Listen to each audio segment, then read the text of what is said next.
Throughout the past year and a half, I've fluctuated between two different names. My full name is Danielle Sunshine Renee McConnell. My grandmother gave me my middle name of Sunshine because when my mom was pregnant with me, she was always alone. Nana Rose, we called her, led her life with an open door policy. She always had space for those who needed anything, and I always admired her for that because she knew what it was like to go without and still gave without hesitation.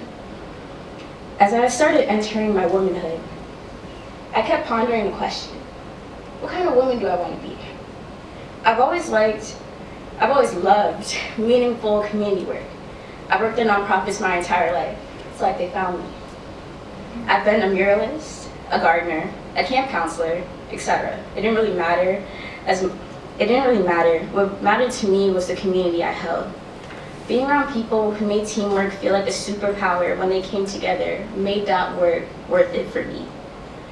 When I had heard I got matched with my internship at Boston Uncornered, I was elated. Boston Uncornered helps people around my age leave gangs and go to college.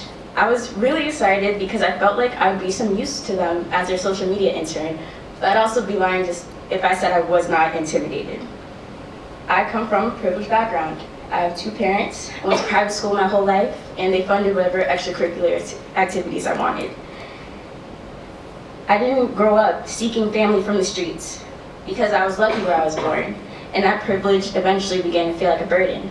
I felt like I was taking up space.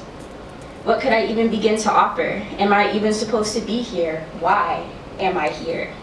My imposter syndrome was at an all-time high, and worst of all, it was when my mentor asked me, what do you want to be called? I froze.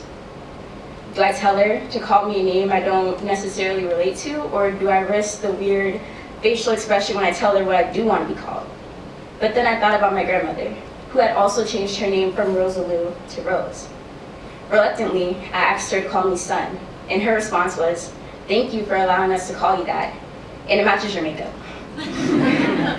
I didn't feel silly, ridiculous, or even dumb. I felt welcomed and really excited.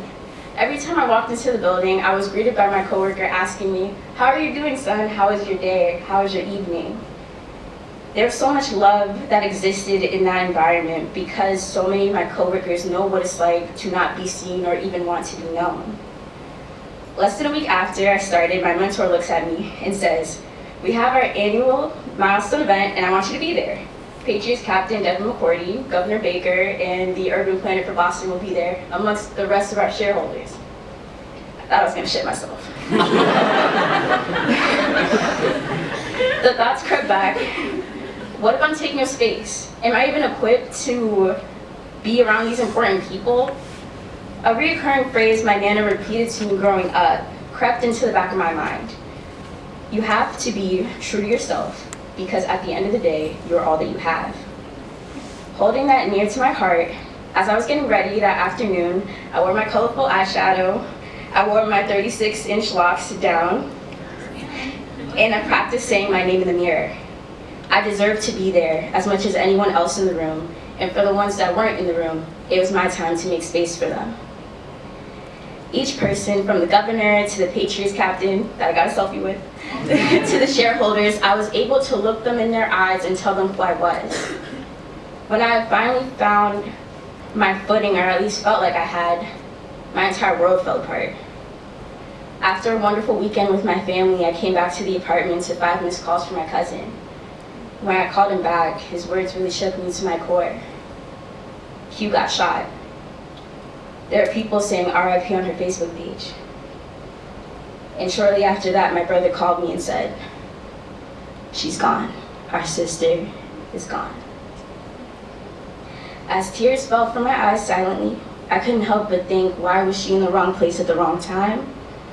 And now my 6-month-old nephew is living without a mom, and my brother-in-law without a wife. When my coworkers caught wind of what had happened, they quickly treated the situation as if their own sister had died. They left me sweet sympathy messages and even called me during the week to check on me. My mentor urged me to take a week off, despite it being a very busy time for the company. They asked me if they could send flowers to the funeral home and even paid their respects at her service. They know what it was like to have lost a loved one unexpectedly, and they gathered around me in my time of need. I've never been in a work environment that shows somebody so much love that they barely knew. Their teamwork felt like a superpower to me. Reflecting on one of my grief sessions with my therapist, she had told me, "Your name, Sun, is so powerful because you bring light and warmth. But most importantly, the sun is the first thing you see in the morning to know that the nighttime is over." Thank you.